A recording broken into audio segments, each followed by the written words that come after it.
good evening, listeners to TDN, and of course, the audience of this week in interview. Welcome to another episode of This Week in Interview with your host and guide, Anthony Drago.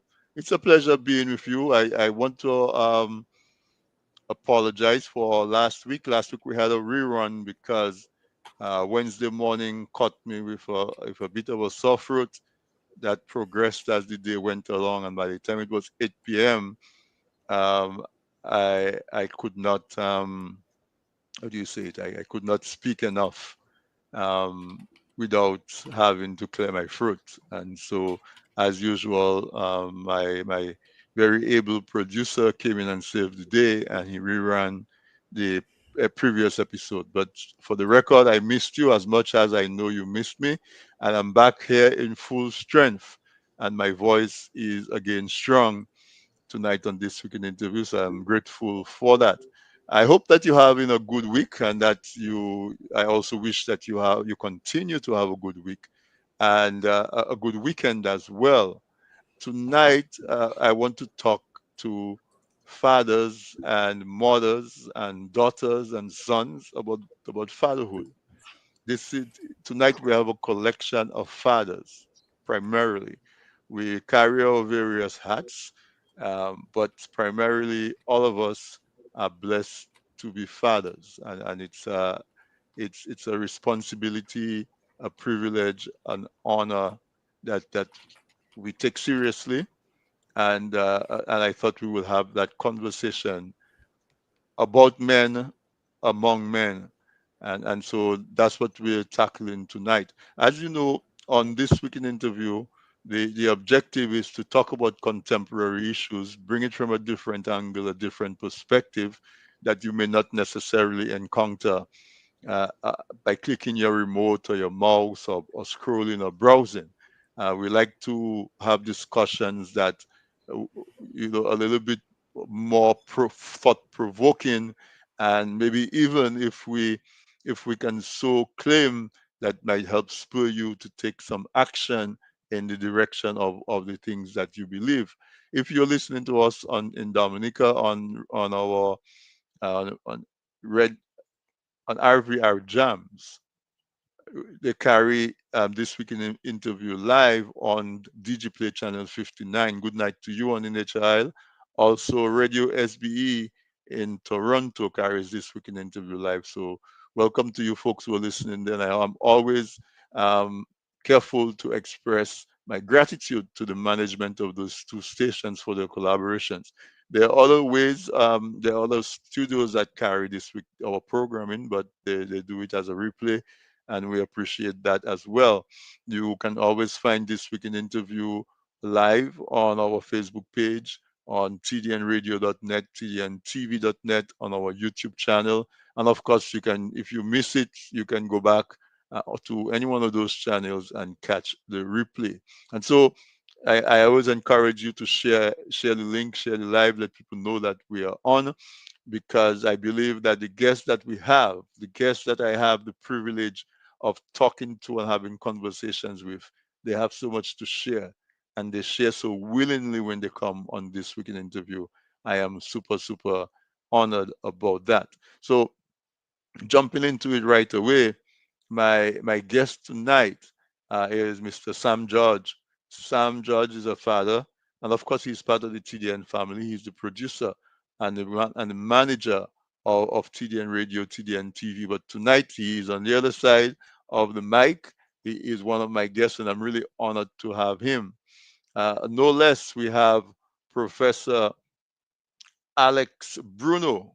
And of course, all of us Dominicans, we have our affectionate name for him as Powell, Alex Powell Bruno. He's a professor at Palm Beach State College. Very, very privileged. Every time, it's probably maybe the third time he's been on with me. And it's always a wonderful time, wonderful experience having Alex on. And of course, after a long while, Mr. Dunstan Maggie Peters, Coach Maggie, as he's called, is also with us.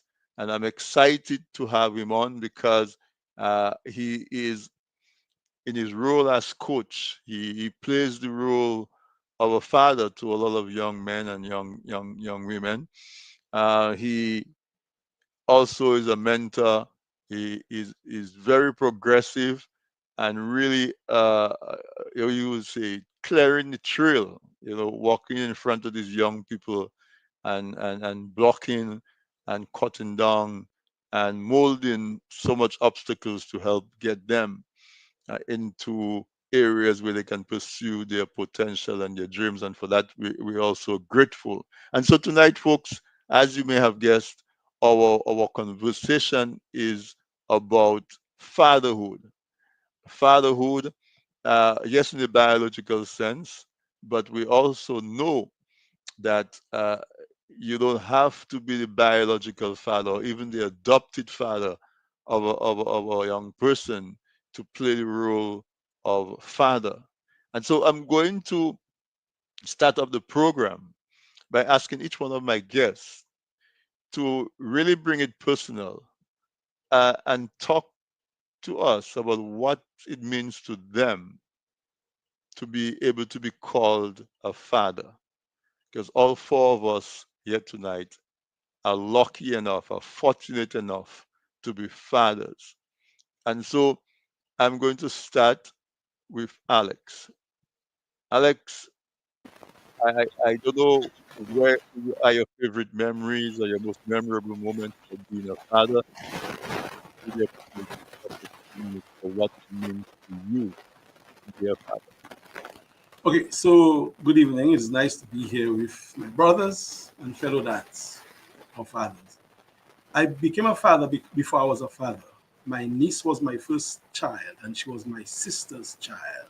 I was about 12, and I saw my sister go through her pregnancy, and I assumed the role of dad to my niece, my first niece, Sonia, mainly because too she had an absentee father. So I felt the need to just be there with my big sister. For my big sister, the day my niece was born, I actually walked from Calibishi to Woodford to go call my mom, tell my mom that my niece was here as a 12-year-old boy, walking like many miles, Maggie. Calibishi Woodford, like 3 miles, 4 miles. So my fatherhood began when my sister gave birth to her first daughter. I was not yet a father. So for me, fatherhood is not being a dad. Fatherhood is a responsibility that is thrust upon you to care for someone who needs that care. So if you are a father and a dad, fine.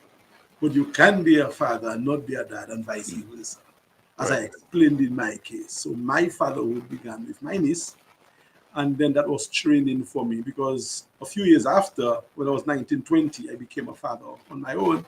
And I then had gotten some training with my niece, and I was able to perfect it. So every time you have a child, or every year that you see, or every month, every day as a father, you get more experience. So no one teaches you how to be a parent. You observe and you implement the things you observe growing up. So that would be my short explanation of being a father and how, and in my context, because I was a father before I actually was a father. So it would be a responsibility that one assumes for caring for someone who rely on you, who depend on you, who trust you with their life, with everything that they have. And when a daddy speak, when a father speak, children listen. So you must be very careful when you speak, because whatever you say can make or break a child. Definitely. I'm going to pivot to Sam. Same conversation, Sam. What does it mean to you to be a father? Good evening, everyone. Again, thank you, bro, for having me on. Thank you. And of course, greetings to the other panelists. Yeah, I think that being a father is having responsibility or the responsibility of someone else, someone who, well, I guess would can't do for themselves, especially a younger person. Someone you guide, you have the responsibility of guiding. And sometimes you become a father even while your father is there. Because when I was younger growing up, I have 7 siblings, including myself. but five of us grew up in the house. And um, by the time I was a teenager, I basically was responsible for the younger ones. My dad had traveled a few times, or some he's out working and so on, and it was my responsibility to take care of the younger ones, from my younger sister to the youngest brother, help them with homework, even discipline. Because by that time, my parents had sort of, you know, when as the kid, you born kids, you have as the kids get younger, the parents become less, they stress less on discipline. They leave that to the older ones, Mm. you know. And so, just I was talking to one of my brothers, and he told me, "Bro, I am so thankful for you always pushing us, to focus on school and do what they needed to do." So, um, I think, as I tend to agree with Alex, sometimes you become a father before you actually become a father. At the time, I didn't realize it until I became an actual father, and then I realized, oh, so that's what that means, being responsible for another human life. All right, thank you for that, Maggie. Same question to you. Um, what does it mean to you to be able to have the honor of being able to be called a father? Yeah, well, I'll flow straight from where Sam come out, like how the DJ just flew from one trap to the other. Hmm. Responsible for another human life. That is a serious thing.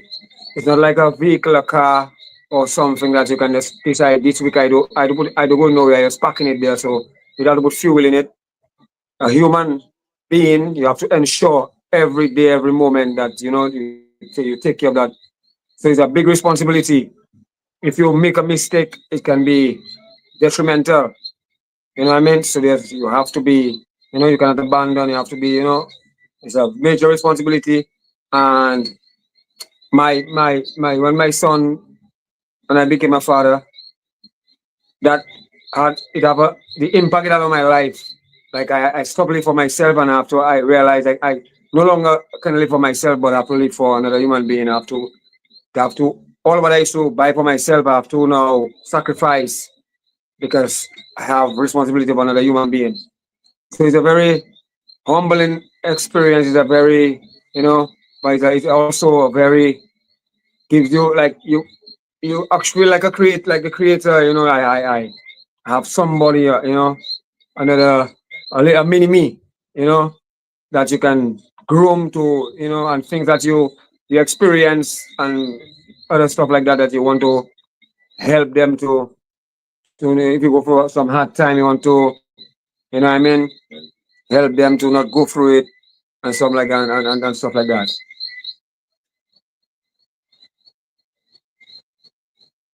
Yeah, there was some noise in my background because I'm in Brooklyn, and there was noise outside of the door, so I muted my mic. But so I'm going to talk about it as well because I'm a father myself.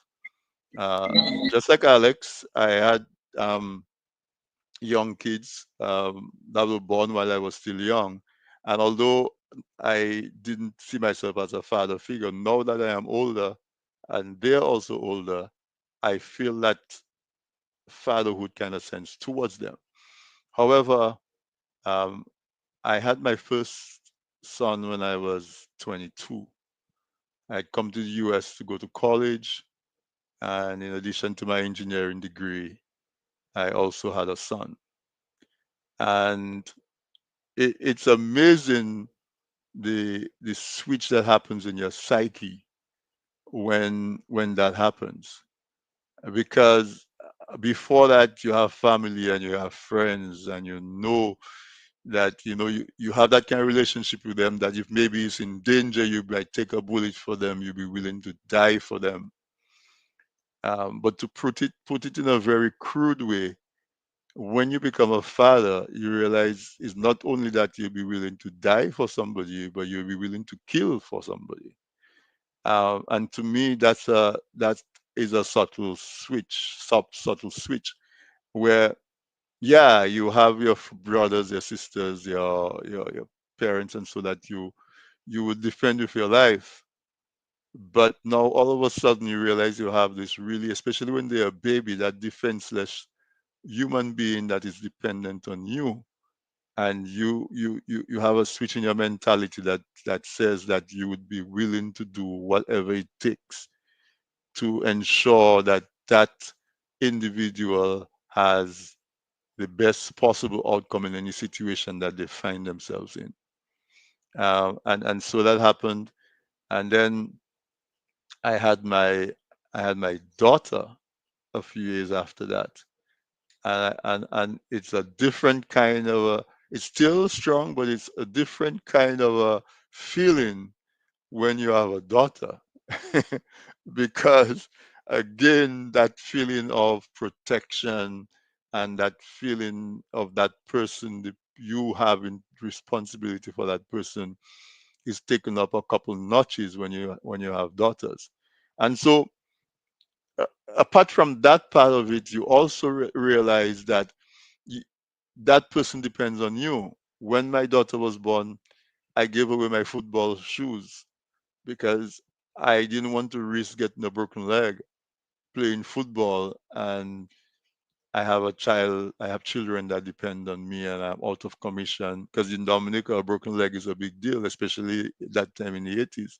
You have a broken leg, you're down for a couple of months, and I contemplate, boy, if I get a broken leg, who's going to take care of these people that depend on me? I gave away my football shoes, so I wouldn't play football anymore.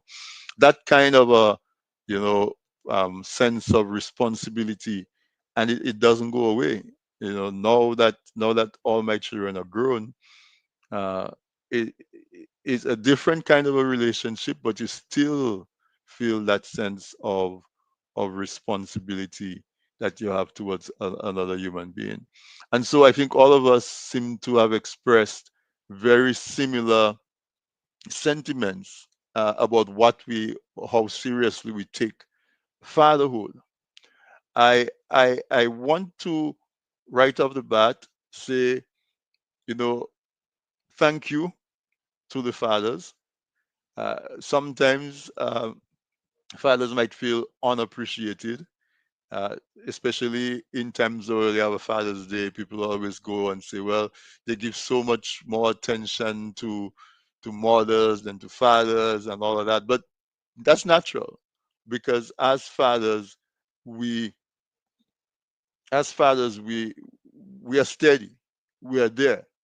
You know, we are the sun. We know the sun is going to rise tomorrow morning, no matter what. It might be a rainy day, it might be a cloudy day, but everybody knows that in the back of the cloud, at the back of the rain, as soon as you get a break, the sun is going to come back out and it's going to shine. And so, to me, that is fatherhood.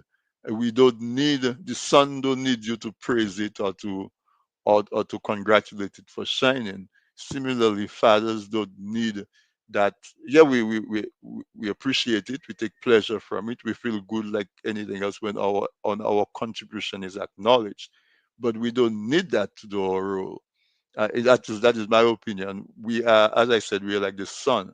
We know that we it's our job to shine and to provide light and to provide energy and to provide protection for our families.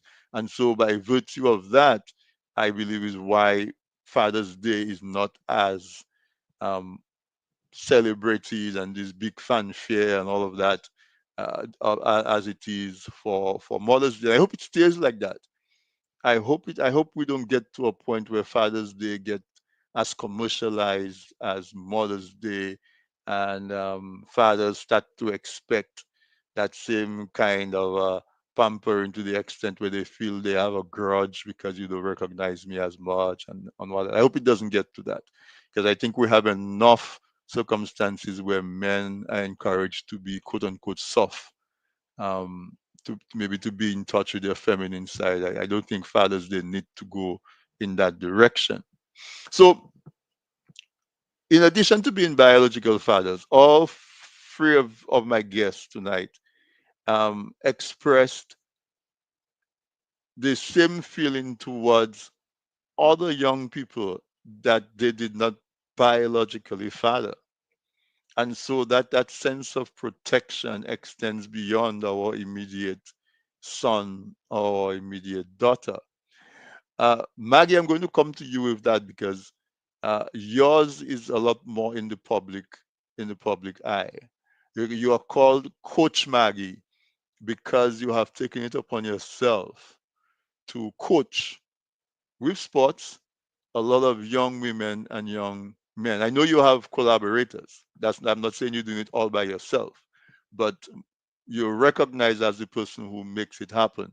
Like my good friend says, somebody has to lose sleep. Somebody has to stay up at 3 o'clock in the morning when there is something to happen and you're not sure that everything is in place. There has to be a person that's going to lose sleep over what is going to happen, and that is you, Maggie.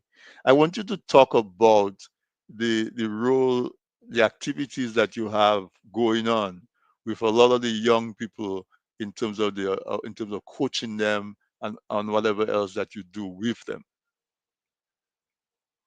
You're kind of breaking up. You want, yes, you want me to, okay, one more time, please? Just talk about your work you're doing with the sports, with the young people, and all of that. What you've done over the years, what's going on now. Just talk about that role because I see that as being fathers to some of those young people as well. Most definitely, most definitely. That's exactly what I feel. It feels like, and that's exactly how I treat it. You know what I mean? And it's also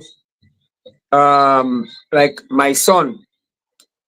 And I remember I was in before being a coach and in sports. I was into music. I was in WCK. From 1991 when I left school. From there on, it's music, is party, CWO, it's touring, Labor Day, Memorial Day, already.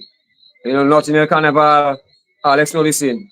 So that's what for years and years and years, that was my vibes. And until 2000, 2001, when my son was born, then the responsibility came into place. And then a couple of years down the line, he started to grow up, eight, 8 years old, and interested in you have to get him involved in different little things, and interested like football with Newton. And then also the music started to get a little bit of a little lagarang, a little it started to go a little south. And Mhm. being responsible for a youngster, I don't want to expose him, to that kind of like the way it was getting. And then I see also he loves sports, he loves the football, and things are really happening in the football. I don't see much, right now, local leagues and things so forth. For me to watch him play like I used to play myself and what my other peers, and so that's what that direct me into coaching my son. So it's a direct impact of fatherhood that changed my life from the music and the CO into sports. And I come to watch him at a game and then I see the other youths and them. I train him on and telling him what to do, but I have to tell them too because I want his team to win. I want this team to do good, and they responding to me, and I started to feel like, and that just impacted me into the whole mentorship, coaching vibes, and I checking like I want my son's generation and to be irie and to enjoy themselves like how we enjoy ourselves. And so from there on, that's where the coaching thing come into play, and it has not it has just evolved right now into um a whole big vibes. And it is a lot because it's easy for the youths and them to get sidetracked and get drawn into the glamour and all it, what I mean. But the Right. sports is a thing is very important. It is healthy. It involves discipline, teamwork. It is life. It helps you grow. How to live. You know what I mean? Because you have a team, you have to. It's not just and you have to be disciplined, not just not cursing and things, but your regiment, your thing, the way the way you carry yourself, the way you eat, on and off the field, all that kind of thing. So I see that as a very positive thing to impact the youth and keep them out of trouble. Come and put in the energy in the right place. And when you finish here, you don't have much time to go and be idle to go and do, what happens when you're idle. You know what I mean? Right. Hmm. So I see, I tell the parents, sports my when I start my program 767 Sports Club, the theme for it is helping to save the youth through sports. Because I see Mm, sports as a vessel to help save the youths. And like back then, used to your mother used to come and look for you on the field and things, so to get you out of the field, to come home to do your chores and stuff like that. But now it's the other way around. Like the youths and them, they're reluctant to go and so you need to actually motivate them and inspire them to participate. And it's not just a thing where they just want to participate like before. That's all our fun we are. We're not social media. So it's football, basketball, going to see, all those kind of things. Right now, the social media thing is a big distraction, a big something that you have to actually try to get the youth and them to balance. And, it's not a bad thing, but it really it's a distraction to them when they watching the, they're on the wrong things. They use it for the wrong things, and not having time to come on the field and stay active because that to stay healthy. You have youths that they're not fit. They getting obese and stuff like that. So the sports is a thing is very it's just something that's very important. And when you have the youths and them, with all, like I said, the distractions, you have to be able to motivate them and get them to stay. You get them to come and also you get them to stay because sometimes you have to know how to deal with them, the pressure, how to, get them to really enjoy it, that they want to stay in it and make them understand that there's hope, there's opportunities in it and hope and all that kind of thing. So that's where right. I took it to the level, talk to them, tell them, I ask them question, why is it that you don't want to participate? You're just on the side, you're not on the field. Why? And they say, well, you see so much people come and play the sport, and right now they don't see nothing happening for them. They just there, it's like a waste of time. And then I say, okay, so you're looking for this sports, so I had to put in, networking and find out, how what how we can do that, how we can the sports can provide something for the youths and them to feel like, okay, I want to aspire to be that. So I have to stay involved in the sports so I can get these opportunities. And so that's where we're at, and it's really so far so good. The youths out there on scholarship, basketball, football, and the other and the likes, and it's just evolving and more. It's very fulfilling to see youths, a lot of youths coming back. Coach, I want to. Yeah, just a while ago, I met a young girl. She's working in the supermarket and say, Coach, I come back and train, and that's what you want to hear, because it's important for them to use them to stay active so they can be healthy and stay out of trouble. Yeah, yeah, and that's important on so many levels because, like you mentioned, the health aspect of it, the discipline aspect of it, the whole structuring of the brain.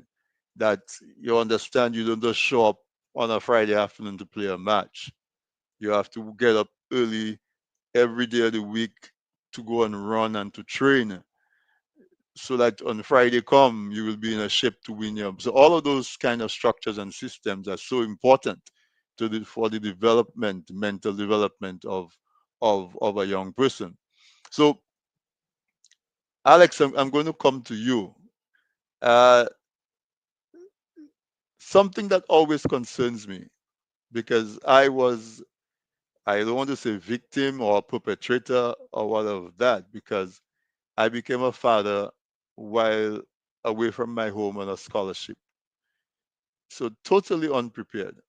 All right.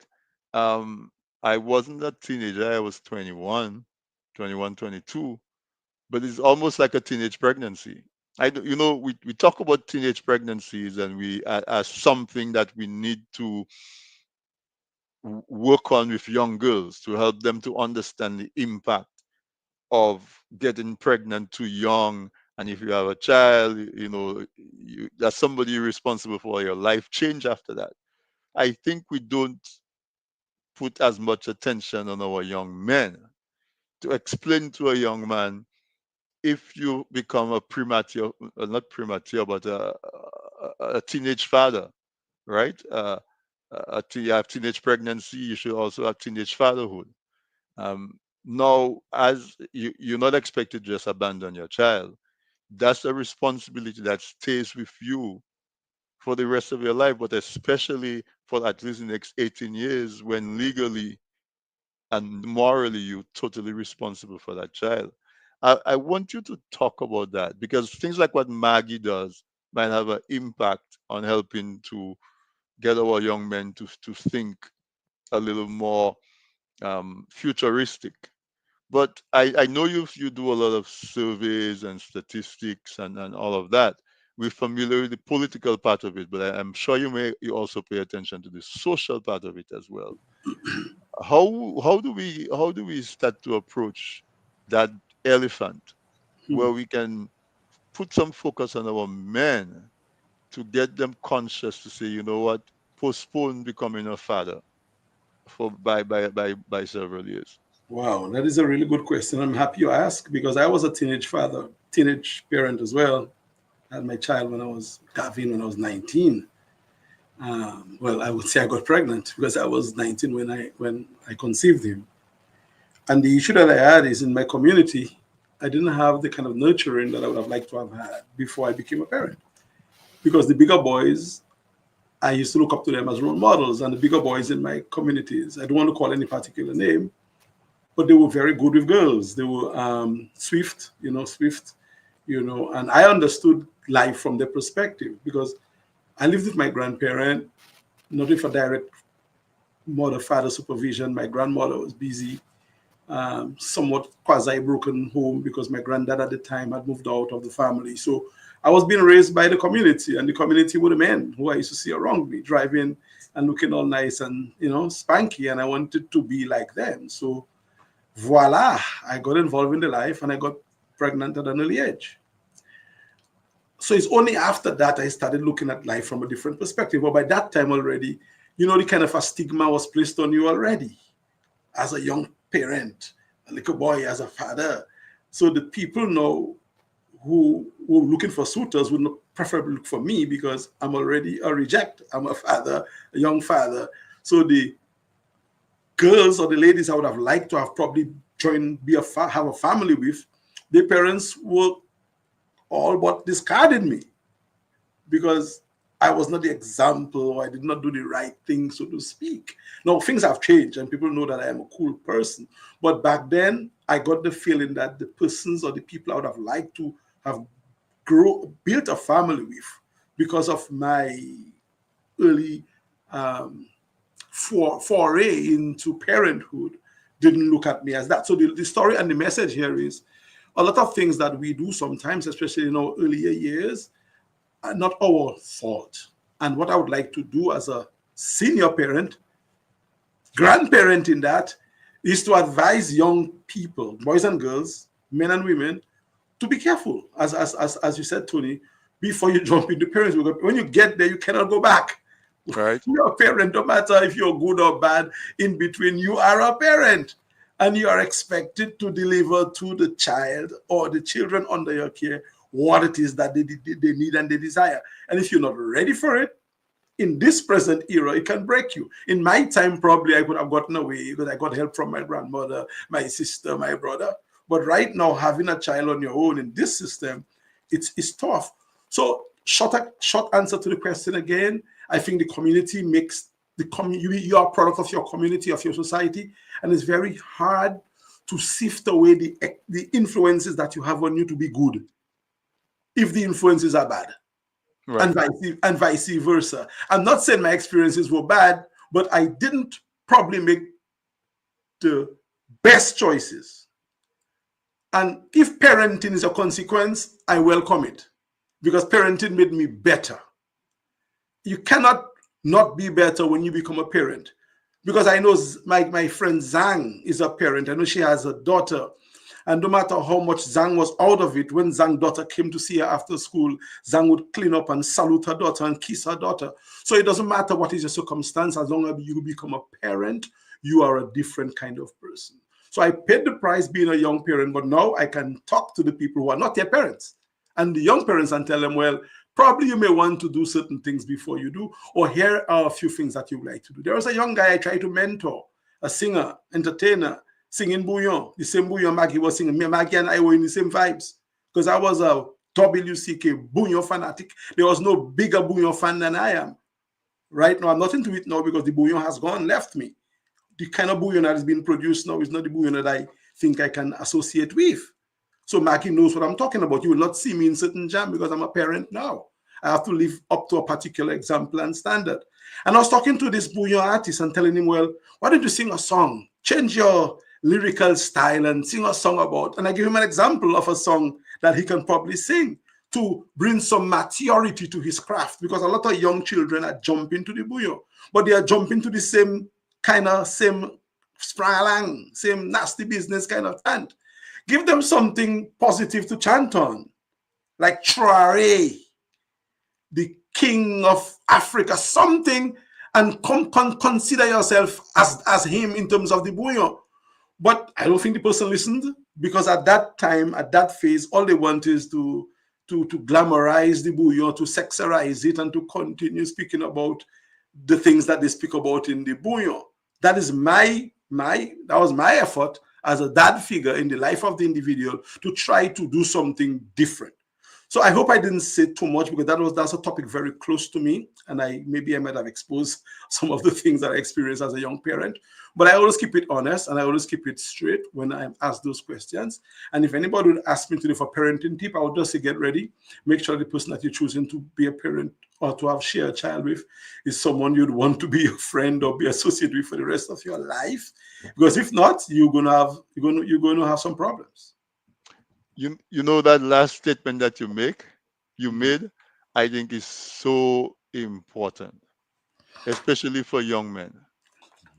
Because as a young man, you go to a jam and you meet a young lady, Yeah. and sometimes the young ladies that we are attracted to, the stage that they are in their life at that time is not really a personality that you can be around all the time, because at that time that person is going through a phase where their energy is high and they're exuberant and whatever and whatever. But in the whole atmosphere of the jam or the dance or whatever, you become intimate with that person, and lo and behold, you have a child with that person. You become a father, and that woman becomes a mother. You are, as Alex said, and I'm re-emphasizing the point that you make, Alex. You have to recognize that that binds you to that person for the rest of your life. Even if the child dies, even after the child becomes 25 and 26 and 30 years old, when you have a child with a person, you and that person have basically become a Siamese twin. You guys are joined at the hip, for good or for bad, or for better or for worse. You can be an absentee father. Wherever you are, that child and that person comes back into your psyche and start and will definitely affect you. So Sam, I'm with you now. I know we're pressing against a brick, but I want you to get in before we go. Sometimes the roles of fathers are diminished because we have so many households where women are the only adult in the house. And because of that, it's common to think that we don't really need a father. You don't really need men in a house. That person should raise 4 children by herself, and all those children come out good. What is good, I don't know. But what would you say about that?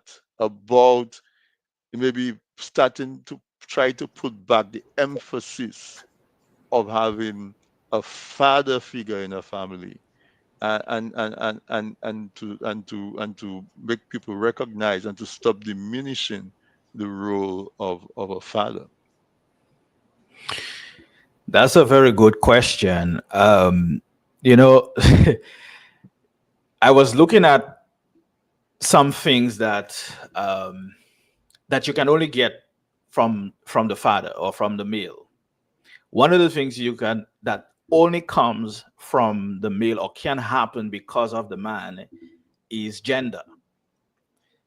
Because the mother only has the X chromosome, the man has the XY chromosome. If the child gets only the X chromosome, then it's a female. If they get the XY, then it's a male, right?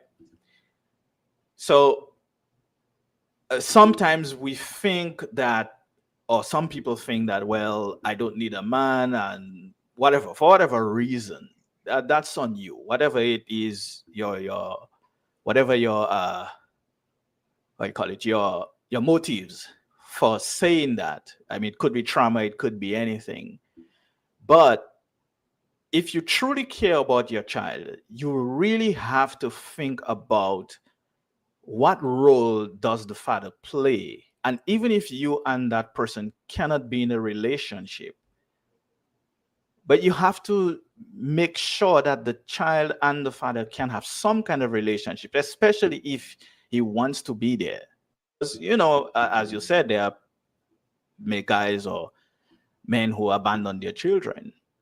But at the same time, there are also those who, because they can't have a relationship with the man, then they try to separate the child from the man, and that is that is fundamentally detrimental to the raising of a child, because they get only one type of parenting. In that case, they get one side of parenting. Fatherhood and motherhood are two-sided. It's a two-sided thing, because there are things that the man can teach, or father can teach their sons and daughters that they can't get from their mother. And I think we understand all those things. So I would say that whatever it is we do, whatever decisions we make, always remember that fathers are more than necessary. And we can't diminish the role of the father in a child's life. It's just not possible. And as each of us have had experiences as being father figures even before we became actual fathers, it's that when you become an actual father, it tells you understand how much children need both sides. Yeah, because only well, maybe I shouldn't say only, but it's mostly a man who can teach his son how to treat a lady, how to be with his wife, how to love her, because women and men are wired differently. So you can't get that experience from a woman. You have to get that from your father. I Yeah. hope that answers your question. Yes, it does. And it comes back to something that Alex said when he gave his opening. He said, when your father speak, you listen, you know? Yeah. And so I think that one of the biggest reasons why a man in a household is so critical is what you alluded to.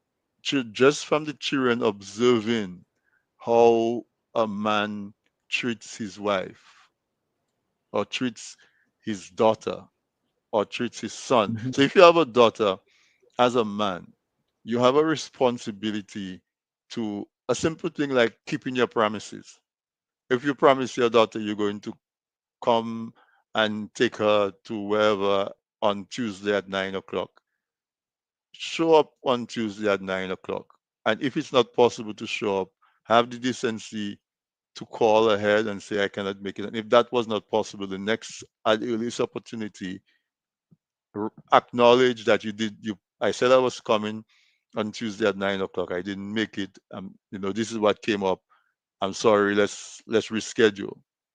Just something as simple as that can go such a long way in the life of your daughter and your son too, because it teaches them that as they go through life, they should expect to be treated with that level of respect in their personal relationships, at work, and so on.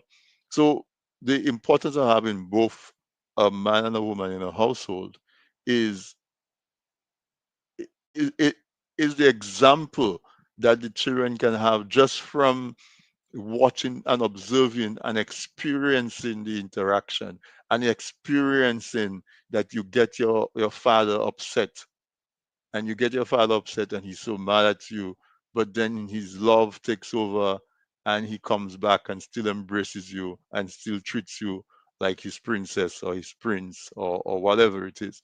And so all of those things help our kids from recognizing abusive relationships when they end up in their relationship and they become victims of abuse or they become abusers. They can take stock and say, well, I never see my father treat my mother like that. Why am I treating my wife like that? You know, and so those things I think are the subtle um, examples that we need, and and you know the whole point about it, right? Before I go back around, Sam, you're the producer. I don't know if it's okay to skip the commercial break because it's already always almost already up, but Yeah, certainly we go through. yeah, our sponsors will understand. But what the scenario I want to paint is that, you know, as a young man or a young woman, you have a child at 18, 19, 20, 21, 22. You may go on that relationship because maybe that relationship had never had no intention of being a husband and wife relationship. That relationship was a CO relationship, a fun relationship, squandering the beauty and the youth just for pure enjoyment. So you make a child. Then maybe then you realize you want a serious relationship. You get into another relationship and that ends up in a second child. Well, both, and that goes for both men and women. And then you go to a next relationship, that one works out, and you get married. All of a sudden now, if you're a man, your resources has to split in your home that you have at present and in the other homes in which you have children, because you still have responsibility for those children. So, so just that alone, from an economic point of view, from a emotional point of view, from being having the responsibility to contribute to so many homes in itself, I think if that is told to more young people, we might think it's obvious, but when you're young, you don't pay attention to that. I think that is a lesson. Even if, and also from a woman's point of view, you have a child with one guy and then you get married to another guy. Sometimes you have a child with two men and then you get married to a third. Those other men are always present in your house. Rightly so, because if they're responsible men, they have responsibilities for their children. But by virtue of that, it just really is disruptive of your home dynamics the way it should be. And so I think, um, Maggie, because you interact with these young folks at that tender age and you nurture them, I think we need even more programs like yours where we can reach the kids at things that they are interested in and have the opportunity to talk to them and to impart on them those kind of lessons. I'm going to just let you just talk about that, your thoughts on that. Yeah, well, imagine when you speak about the meeting the girl in the dance and stuff like that, and things happen. I say you know my story, but I suspect that's a lot of people's story. A lot of You know what people's I mean? story. Yeah. So that is actually that was my experience. Meet my son's mom in parties. Meet up in Sylvania, up in the hills there. In the CK jam and whatnot. And then thing happened, boom, bam, boom, and then you know, and she was a teen. She was a teenager. So you know, I agree, I take my responsibility, and okay, we have a child to raise. But I remember in the music business, I tore in, so I not stable. I always off island. But I agree that when I come along on tour, my bag no longer have things for myself. It's always Pampers, wipes, is this, is that. It's baby stuff, is things for the son, for our son. But at some point, the mom, the teenage thing kicked in that, hey, I'm young and I want to have fun, and that baby thing holding me down and come and take your child. Because, yeah, like, so that happened to me. So I had to now come, go and take my son because the mom decides she want to free up. She's a youth, she's a teenager, and she's living this son there with her aunt, who she living with, and the aunt is checking like that. It's not she that was in a good time. How come it's she that have to be that taking that responsibility? So I say, you know what? I want to take my son and bring him home. And luckily, I would say it. I had people at home who, like my grandmother and my auntie who love kids and they love me and things. So they help me, well, take care of my son and raise him, all the way to high school and everything. And so what you're saying there is reality, and it's an experience that you can tell it to the youths and them. But yeah, it will think some of them it will take it in, but a lot of them you tell somebody do go there, it's something will happen, but they still taking they want to experience it for themselves, so they want to check the scene, they want to learn for themselves, go for the experience and learn from the experience. But with the program, like you say, the program that I have with the 767 Sports Club, that it gives me the opportunity for sure to make the youth understand, like you have to be disciplined, you have to have responsibility, you have to be, you have to have time, you have to manage yourself, manage your time, and you have to be careful, because if you want to achieve certain things, then it comes with a certain discipline, level of discipline and responsibility, and you have to stick to the task, and you have to avoid, certain, you know, like recently there, some youths are training, and then one of them lost their phone, and then they decided somebody to take it, and the whole squad of them want to go and look, and I will tell them, hey, think before you act. It's a phone. You go to the police station and make a report, and you let them deal with the matter. Don't go and look for it because you're gonna regret, and you're gonna just change your whole life. You maybe meet the person and you go on, you know what I mean? So, Right. and right there and then, the whole thing de-escalated, and that is the kind of, that's what that program allows. This kind of program allows. And like you say, we need more of that, because when I was young, these are the kind of things that kept me. I was an acolyte in the church, and it's fully sports too. It's football, the other football team. So I like the football vibe. So I joined just for the football, but it kept me. I want to be part of that, so I have to be. And so it's very important to have. We need more of that. The camps, it's going on camp. I'm learning the different, the scout troop, this kind of thing. We need more. We're lacking that right now. You know what I mean? So we need these things. These things. If the youth and them just want to, they want to have fun. They want to get the opportunity to travel, to play, and those kind of things. And once you can provide them with that, then you tell them, if you want that, then you have to have certain things done. You have to certain rules and regulations you have to adhere to in order for you to enjoy that.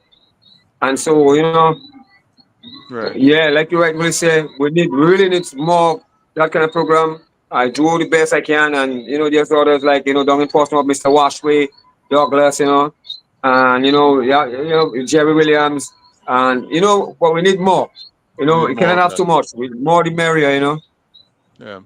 So Alex, you're a professor at a college. And I think in so many more ways than one, you're the perfect person to talk about that. There is a trend. I don't know if it's a trend, but there are some unfortunate circumstances where we see the opposite happening to what Maggie just spoke about. Like, for example, the people from your village in Calabishi were in protest because they wanted to use the sports field, the only sports field in the village, as the site of building a school, or expanding on the school. And that has repeated itself. There is that apartment building in Castle Bruce. The Windsor Park was turned into a stadium, so there is not that field where guys from Roseau can just go and run a ball. And then recently, we also heard the Prime Minister of Dominica said that he was going to put an axe to sports and the other activities uh, from the curriculum. He'd walk it back a little bit, I think, afterwards and say, well, he didn't say he was going to get rid of it completely, but whatever. But how do we, and also, Alex, because I know you as a drama person, not that you're full of drama, well, you're full of drama, but in terms of production in plays and theater and all of Yeah. that. And so my opinion is, as Maggie said, we need more of that. We need more sports, we need more theater, we need more art, we need sculpting, we need poetry. Um, how do we? how do we start to bend our society more in that direction to really recognize that those are the things. Yeah, we have to learn the math, we have to learn science, we have to learn, but with all of those knowledge, the gel that makes all of that useful is the sports and the arts that teach people how to relate to each other and Mhm. how to be creative. How do we start to get that into our society psyche? Well, it begins at the ground level and at the top. Ground level, practitioners like Maggie, you, me, Sam, others. At the top, the policymakers. If our prime minister, and I heard him with my own ears, could sort of cast a sort of aspersion over the effectiveness of music and sports when it comes to learning, and he is the chief executive of our country, herein lies the problem. And no matter the amount of walk back he tried to walk this thing back, that is his intention. He said it, and he doubled down and said in September he is going to implement it. He's not even the minister for sports, you know. So it just shows you the problem we are in. And Maggie is trying. I know Maggie is trying. Maggie is going to be politically correct on this program. I am going to be as well, and not say certain things. But I know Maggie is seeing his nenen to do what he's doing because there are no systems in place. The structure is devoid of those organizations, the clubs, the social programs, the 4-H club, the Boy Scouts, the Cubs, the Girl Guides. I mean, I can name at least 30 clubs in my time, in my village, that were existing that groomed me. And Maggie is right. If you cannot discipline yourself, put yourself straight, you can't be part of the club. Because I was on acolytes too. And I'd like my girls too, but I had to be very careful with my social behaviors to continue to serve as an acolyte. So if those clubs are not there and people are just open to social media, we're going to have a lot of deviant behaviors. And for that to be different, we have to change the system or change the people who are controlling the system. In our case, it's quarter century now. We have the same people, so I'm not too sure how easy that's going to be. But we have to put things in place. We have to fix the thing. And the suggestions that music, entertainment, sports, culture are not beneficial. And I even heard our prime minister said as well that people, the children are being asked to memorize and remember certain things when they can just find that on the internet and Google that. I mean, when you do not have the ability to mentally maintain and retain things, you are in problems. So drama, music, entertainment gives you that ability to take in stuff and to regurgitate. If you want a child to learn something, teach them it in song. Exactly. Listen to me. I knew all my timetables in song. One is, and we sang that up until 12. In song, I could not repeat it verbatim. But in song, we should sang it. Gusi, gusi, ganda, yes. Now, again, you may say it goes back to the colonial teachings, but the music in education and entertainment worked. Every child, 5 and up, can sing any song presented. That's why I told this guy, write a song about African and the leaders. But he wants to continue writing about the women genitalia and what they're going to do to women. So that's what our children are going to learn in the absence of the systematic structures that Maggie is asking for. What are the benefits for the sports people? They're not seeing anything tangible, so they're not going to continue in the sports. What are we doing to create our music genre as an identity of Dominica's culture as a government and give it a governmental handle that the guys now can continue to go and make their millions and millions and millions of dollars? What are we doing for our tourism, as St. Lucia did, to twin their tourism product with, I think, New York Yankees? So we have to get serious. And I'm sorry, our policymakers might think I'm coming at them. Probably I have the license and the authority to so do because I understand how the system works. And without those things in place, Maggie is going to fail in what he really wants to do. He will get there, but it's going to be hard. And if people like Maggie give up, if you give up, Anthony, if Sam give up, if I give up, what's going to happen to our people? So many people have given up in the past. My partner, Jerry Brisbane, I worked with him. One of the most vocal guys in my time working with him. Jerry has gone mute because things were just not happening. And I cannot blame Jerry. Dr. Severin, Burton, A number of people, Dr. Honey Church, a number of people had said, well, you don't want to listen? It's okay. I will go in my own little quietness. I could go there too. Maggie could do it too. What's going to happen to our community? So one, change the people who are in the position. How are we going to change them? I don't know, but they should be changed. Or two, create systems in place from the grassroots, but you cannot create it on your own. You have an operating system managed by people to help to do that. So when there's not the enabling environment to create rhythm in the society, to give music an anchor, to cause students to get involved and to see the benefit there is in sports, music, culture, entertainment, horticulture, agriculture, farming, fishing, plumbing, and other skills. How are we going to go anywhere, man? Our children are going to try to get the easy way out. And I know our children are good children. They want to do things that are productive. But without the benefits that comes with it, we are in trouble. So again, for the first time, I'll tell you, Tony, we have to change the system or change the people who manage the system, whichever one comes first. But we should do so 20 years ago because we are at least 30 years behind where we should be in Dominica today. Certainly when it comes to, and our sports people selectively are doing well. But can you imagine if we had systems in place? How They would much have been better doing they would so do. much better than we are doing now. That's So for that's sure. just my little take on it without being too rough on the political people in the system, They need to be roughed up. They need to be roughed up. Sam, one of the things that we grew up hearing people say is, tie your hand because my cock Lego, my rooster is loose, so tie your hand. Again, putting so much responsibility on the woman, on the young girl, and almost giving the young men a free pass. I think in terms of fatherhood, uh, we as fathers need to be able to find a space where we can come together, as Alex said, create institutions that can change that narrative, and put more and emphasize that the men are responsible for the protection of the community. The man is responsible for the protection of the family, and by extension, the men in the village will be responsible for the protection of that village. And the men in the country are responsible for the protection of the country.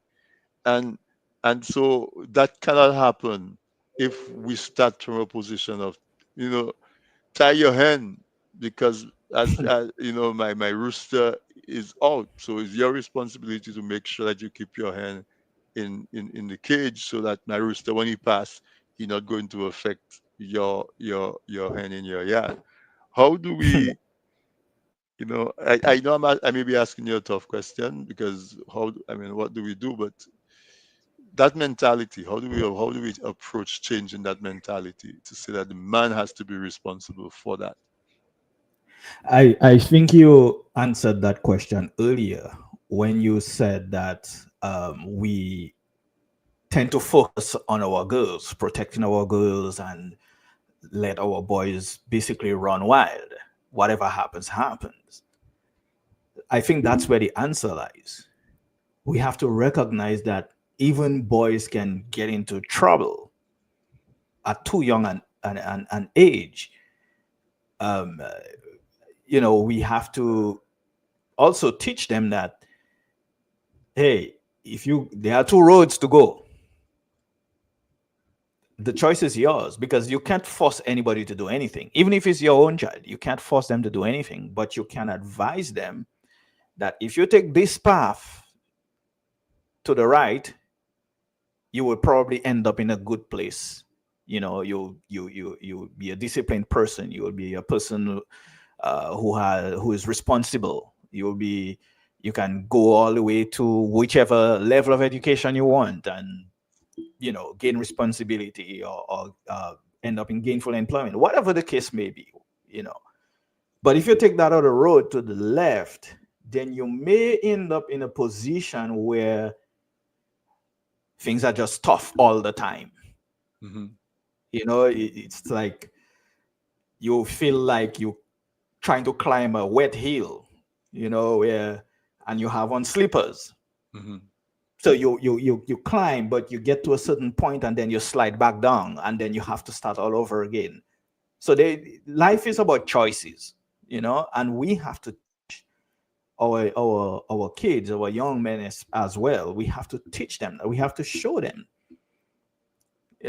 I mean, I think all four of us here are old enough to remember the days when, if you're walking up the road, or you're walking on the road and you pass an older person and you do not greet them, there are consequences for that, or there used to be consequences.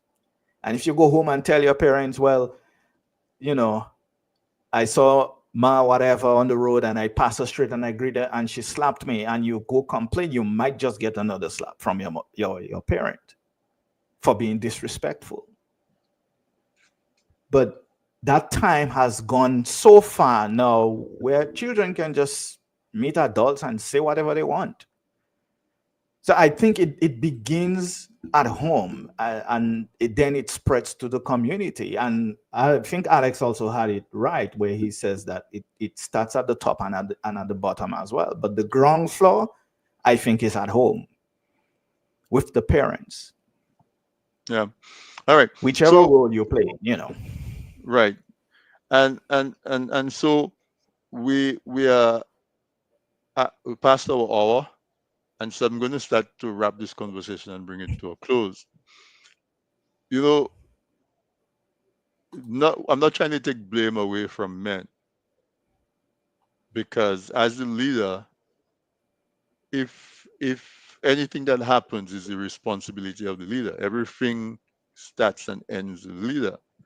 And I'm going to position the father as the leader of the family, the leader on raising your kid. I know we in a time where we look for equality of the genders and all of that, but I'm not diminishing the role of the mother, but I think if there is a man present that is providing leadership, the women have the opportunity to really go into their nurturing aspect, and nurturing has leadership as well. It's just a different aspect of it.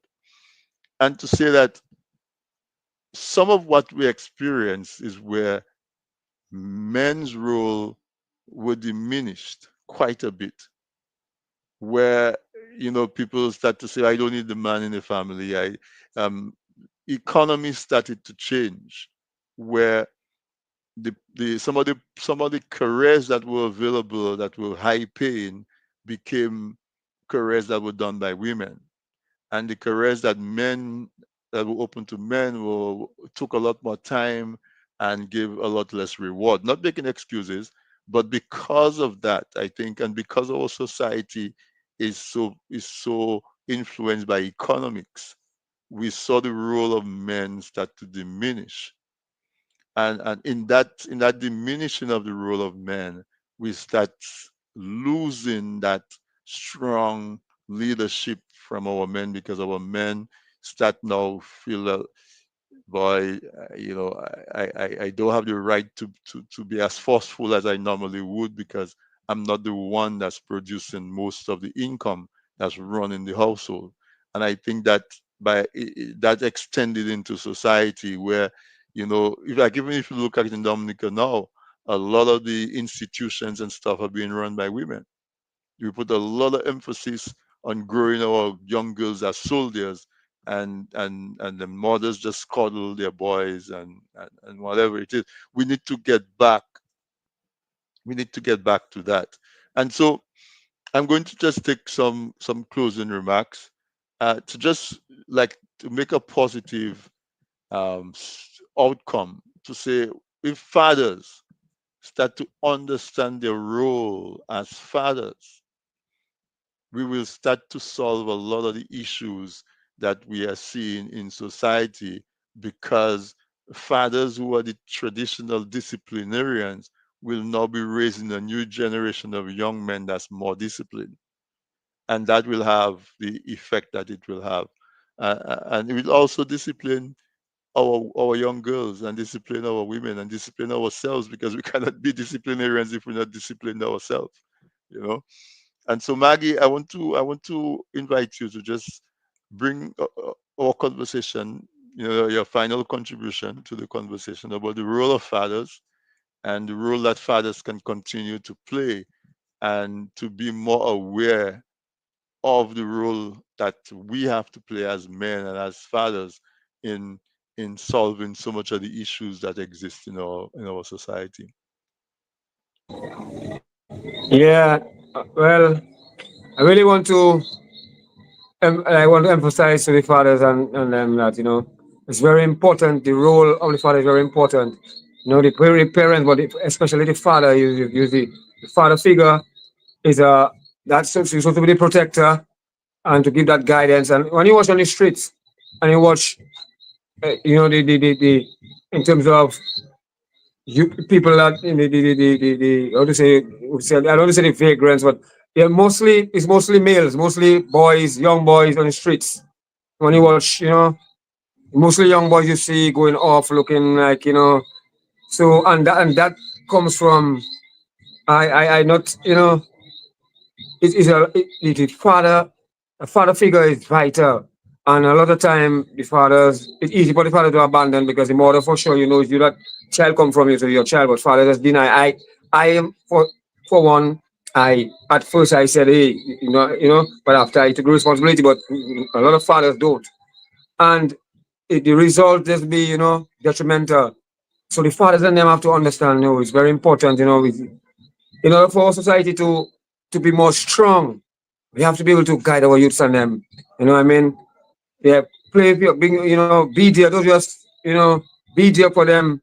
You know what I mean? Inspire, they give them inspiration. We feel so good to be on the same football field or on basketball court. I play with my son, where I play basketball with my son, but that feels so good.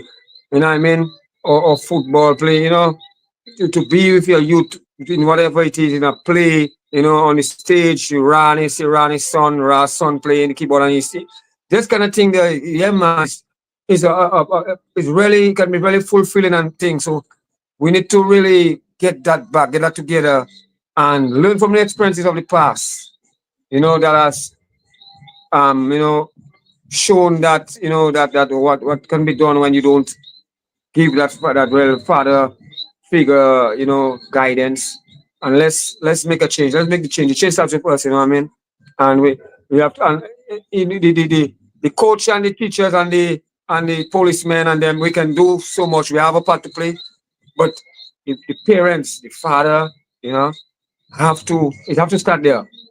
So when you come to the school, come to the on the streets, come to the practice, and it's an easy way to make your contribution as a coach, as a police, as a teacher. You have a child that's well, well disciplined, and what I mean, because from home they're getting that good guidance, and it just helps. It's just one. It's together we can do it. It takes a village to raise a child, and it's the foundation is at home. At home that's the foundation, and that's where it starts. So the fathers have to really let's take up the responsibilities and you know do the right thing. Yeah, Maggie, it takes a village to raise a child, you know. That is for sure, Alex. Let's get your closing remarks on this program that we have tonight, recognizing fathers, but also asking fathers to recognize the critical role that they have to play. Yeah. What I observe, or what I've learned, is that you don't have to have much to play a huge role in your child's life. That is so true. Some people think that I need to be making so much money, I need to be able to provide. Even if you don't have food to provide love, provide guidance, provide essence, Mm. provide a listening ear. Select your words carefully before you speak to your children. Because your word is gospel. Next to God is you. Next to God for the children is your father. The mother, yes, but the father more than anything else. So know your role, know your responsibility. Anything you have, give. And if you don't have, just say, I don't have. But sometimes what you give is more than money. Time, patience, respect. Especially fathers with girls, children, they have a lot of questions. They have questions for you that you never had or you could never ask your parents. Your daughters are going to ask you some strange questions. Your sons as well. Even if you don't know the answer, take the time to think through before you just tell them an arbitrary answer, because your word is gospel. So that's pretty much it. Parenting does not have to be a hard thing. You cannot give certain things, but you can give more of other things. And that little value that you give them, what Maggie is doing for the kids, not his children, but all children are our children now. But what he is doing for them by empowering them, encouraging them, guiding them, keeping them on the straight and narrow, is going to show them an opportunity to make a living tomorrow, and that's going to benefit them. So the money is not all when it comes to parenting. Is the value you place into the life of your children and to the community. And yes, you may not have a house, but a house is not really a home. A house is a house. A home is more than a house. So if you don't have a house, make the home wherever you are. You could be in a cabo, in a shack. Satisfy the little that you have. And just let love nurture you. If you can't eat steak today, that's how it is. And never tell people your business. If you're in a little caboose you live in, always be happy. And a very, very wise politician, that's my last word, a very wise politician by the name of Michael Douglas once told me, never let people know you don't have. Always let them believe you have more than you have. And I've lived by that. People think that I have millions of dollars every day to be able to spend, and that is not the case. But I cannot show you when things are down. I can't come crying to you when I don't have. So I will put on the persona, but in the backside of things, I know exactly what I'm dealing with. So as a parent, do not think you are inadequate. As a father, do not think that because you don't have a big title, you're not worth it. You do. Worth it. You have it. Give what you have. If you don't have it, you cannot give it. And that will be my final words for the program tonight. Thank you. So Sam, it's up to you to take it home. Um, Yeah. fatherhood. Uh, in addition to asking men to step up and to be more conscious, we have to appeal to the mothers to give the fathers the space to be able to function as a father. So that's, in your closing remarks, if you can address that. Yeah, most definitely. I think I talked about it a little bit earlier that both parents needs to be there, and the mothers need to afford the fathers the opportunity, regardless of the relationship. But Alex kind of stole some of what I was thinking of as I was thinking about closing remarks. But one of the things you said, Alex, in fact, is that being a father is not necessarily always about having a lot of material things or being able to provide lots of toys, uh, whatever the case may be, lots of money, give them the best private school education, all of that. It's not always about that. Because one of the things that I have always understood is that being a father to your child, you are your child's first hero. You are your Mhm. child's first hero. This is the first person that your child recognizes as being someone they can look up to, being someone they can trust to take care of them, trust to be there when they need you in whatever capacity is required. So you don't have to have a ton of things to give to them. But if you can give them love, I think that also helps them to grow as a man or as a young lady and be able to conduct themselves in a manner that makes you proud. Not that to live their lives for us, but at the same time, there's nothing that makes a father's heart more glad than to see his child or his children being contributing members of society. At the end of the day, that's what we want. We want to see our children as being not being a burden on society, but being someone that helps someone else, being whatever the case may be. I just think that we have to, as fathers, we have to also appeal to other fathers that if we see them going, like we have partners sometimes who say, well, they don't want to deal with this child or they don't want to take responsibility. Instead of, we have to encourage them, say, hey, do the right thing, because at some point this child is going to grow up, and then what? Somehow they become a big basketball star or a rich person, and then you want to embrace them. Well, what have you contributed to the child? Don't you want to come and say, oh, that's my son and whatever?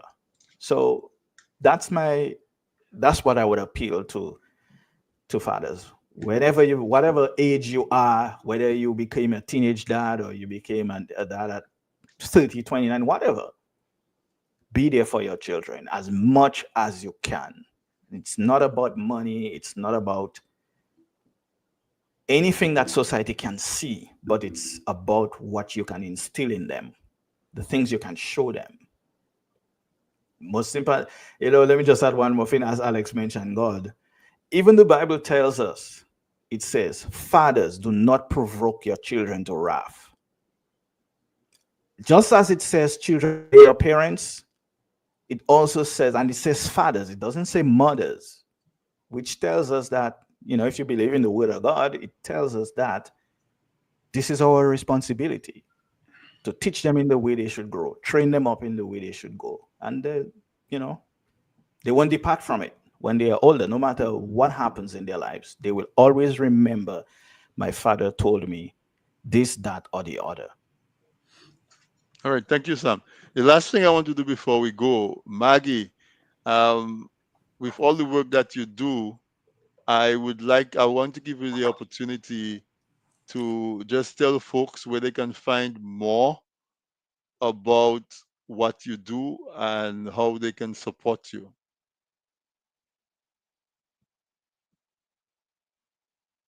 Say your break your said again. I said I want to give you the opportunity to tell the audience about the things that you do, where they can find out more about what you do and how they can support you. Yeah, well, 767 Sports Club, like I say, 7 days helping to save the youth for sports. Um my social media page, I got hacked a couple of years ago, and so I lost my sports page, but you can check out Maggie Dante on Facebook. And also my number is 767 And we're looking to it for, it doesn't have to be cash, but like I always tell the guys, people are never coming down for carnival and festival. Walk with a ball, bring a ball, a basketball, a football, boots, yeah, something that you can give to the youths and them. You know what I mean? Bring something to just contribute to it. I really love the encouraging words. Maggie, keep doing it. Do somebody doing, but the action speaks louder than words. Just bring something, a little ball, a little boots, a little glove, a little something that they can utilize that you can give to one of the youths. And I mean, it's nothing, when you come back and deflate the ball, hold it in your hands. And I really give thanks for those that has been doing it. I just got some balls from Clean Elwin, Larry, Sebastian sending me some sneakers for football, basketball. Um, so the support is coming and looking for more support. Together we can do it. You know what I mean? We need to, really support each other by just simply, some people as well, just show up. Like we had an event there, basketball. Just show up to the games. You don't have to like basketball or football, but show up, bring the family and friends to show the youths and them that you support them. You in the audience, and you cheering for them. That's it doesn't take much. Just show up. Okay, so Maggie Dante is your Facebook page, and Yes, yes. the phone number 767-316-5279. You can WhatsApp and so on. And as he said, if you can just get some gears down, some football boots, some hoses, shin guards, whatever it is, balls, um, some young person will be very grateful to have it. Amen. So I want to thank everybody, Sam, Alex, and Maggie, for being with me tonight. Happy Father's Day to each of you. And thank you for the special work that you do, both as fathers to your kids and for the young people that you interact with. And happy Father's Day to all the fathers out there as well. And I want to say how much I appreciate the three of you joining me for this most relevant conversation. It's a conversation that needs to continue because we touched on so many topics. Any one of them could be in our program. The sports, the clubs, the household, the trends, the impact of the music, and so on, the awareness in our young people and in our older folks. But we touched on all of them. Hopefully, we spur some thinking. And so, folks, I encourage you to share the link because the replay will be on our Facebook page. It will be on on our YouTube channel. You can go there and you can watch it again. I think tonight's discussion was so relevant. Um, the more people who hear it is the better. So thank you, everyone, for being with me tonight. Thank you for having us. Thank you. Appreciate the opportunity.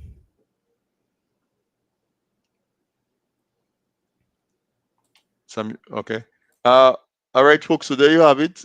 Very important conversation: fatherhood and the role of fathers. You know, fathers are leaders in every aspect of the way. Leaders, they have to be leaders of their own self, leaders of the family, leaders of the community.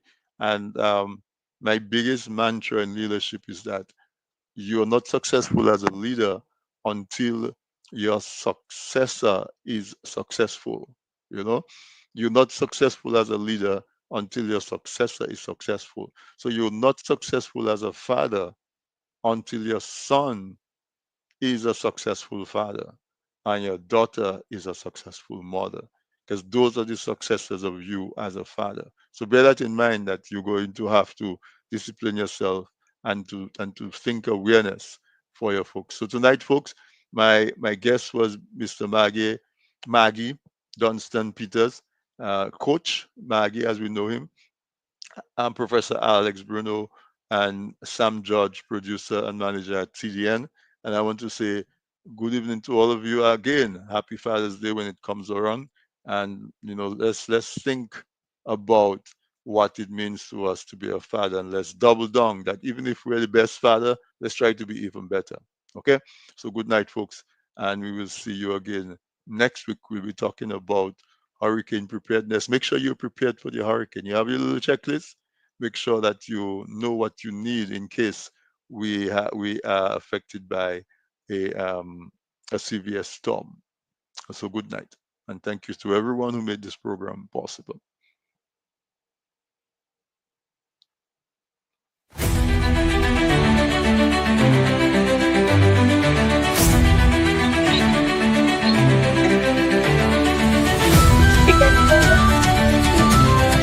Okay, yeah. So, let me get a little.